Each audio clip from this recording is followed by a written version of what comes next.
સુરતના રાંદેરમાં પીએસઆઈના કારમાંથી દારૂ મળવાના કેસમાં કાર્યવાહી થઈ। રાંદેરના પીએસઆઈને સસ્પેન્ડ કરવામાં આવ્યો।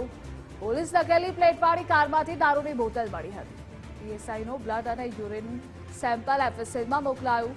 રિપોર્ટ આવ્યા બાદ પીએસઆઈ સામે ગુનો નોંધાશે। ઝઘડો થતા પીએસઆઈનો કોઈકે વિડીયો બનાવ્યો હતો।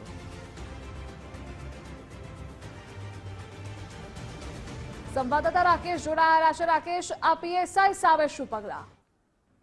જી, સુરતમાં સોશિયલ મીડિયા ઉપર એક વિડીયો વાયરલ થયો હતો। વાયરલ વિડીયોની અંદર એક કાર હતી અને કારની અંદર સવાર પીએસઆઈ પોલીસ નેમ પ્લેટ લખેલી આ કારમાં દારૂની બોટલ લઈ પસાર થઈ રહ્યો હતો અને તે વેળાએ પાર્ક કરેલ વાહન જોડે આ કાર ભટકાઈ હતી અને તેના કારણે સ્થાનિક લોકો જોડે માથાકૂટ થઈ હતી। જોકે ભારે હોબાળા બાદ જે લોકોએ તપાસ કરતા કારમાંથી આ દારૂની બોટલ મળી આવી હતી અને ઘટનાની જાણ રાંદેર પોલીસને કરવામાં આવી હતી। જોકે પોલીસ તો ઘટના સ્થળે પહોંચી હતી, પરંતુ રાંદેર પોલીસના સ્ટાફ દ્વારા પીએસઆઈને પોલીસ મથકે લઈ જવાના બદલે તેને ઘર સુધી મૂકી આવવામાં આવ્યો હતો। તેને લઈને વાયરલ વિડીયોને ધ્યાન છે તે પોલીસના ઉચ્ચ અધિકારીઓના ધ્યાને આવ્યું હતું અને આ મામલે તપાસના આદેશ આપવામાં આવ્યા હતા। જ્યાં હાલ આ સમગ્ર ઘટનાની અંદર પીએસઆઈ સસ્પેન્ડ કરતો હુકમ છે તે પોલીસના ઉચ્ચ અધિકારીઓ દ્વારા કરવામાં આવ્યો છે।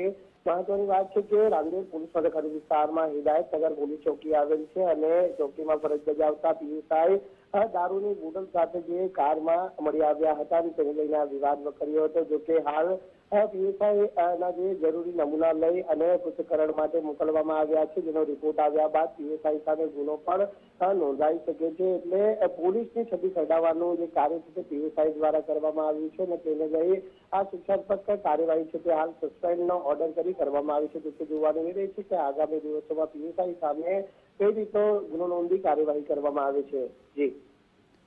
જી રાકેશ, જોડાવા બદલ આભાર આપનો।